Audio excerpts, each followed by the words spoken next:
আসসালামু আলাইকুম। আমার আজকের আলোচনার বিষয় বিবাহ ডিভোর্স দিতে কি কি কাগজ লাগে। সদ্য যারাও বিবাহ করবেন এবং সদ্য যারা ডিভোর্স দিবেন তাদের জন্য অত্যন্ত গুরুত্বপূর্ণ। বিবাহ যদি করতে চান নতুন, তাহলে তাদেরকে অবশ্যই আগে দেনমোহরের বিষয়টা ডিসাইড করতে হবে। দেনমোহর কিন্তু স্ত্রীর হক, তাকে দিতেই হবে, আজ না হয় কাল। আপনি যদি সদ্য শুরু হয় বিবাহ, তাহলে দেনমোহর এমন একটা ধার্য করবেন, আগে ডিসাইড করে রাখবেন, যাতে আপনার সহজ হয়। এটা আজ হোক কাল হোক দিতে হয়।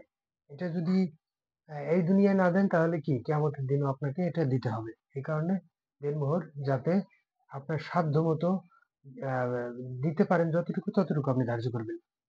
1 নাম্বার। 2 নাম্বার পয়েন্ট হলো, আমরা পাত্র পাত্রী এনআইডি লাগবে একটা। যতক্ষণ আপনি বিবাহ করতে যাবেন, সবচেয়ে আগে গুরুত্বপূর্ণ আপনার দুইজনের এনআইডি।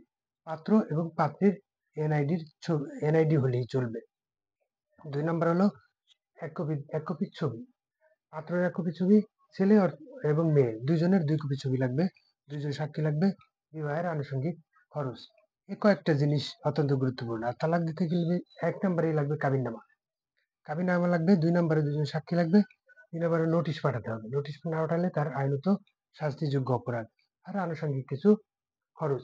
এই খরচগুলো নিয়ে যদি আপনি কাজীর কাছে যান, তাহলেও আপনি বিবাহ বন্ধনে আবদ্ধ হতে পারবেন, কাজীর কাছে, কাজী অফিসে গিয়ে।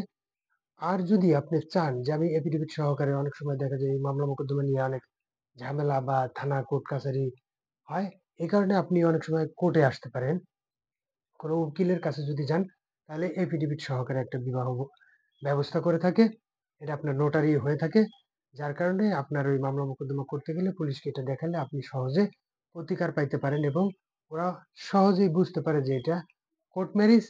এতে কেউ হস্তক্ষেপ তেমন একটা করে না। তো ছোট্ট করে বিষয়টা আলোচনা করলাম। সবাইকে ধন্যবাদ। আসসালামু আলাইকুম।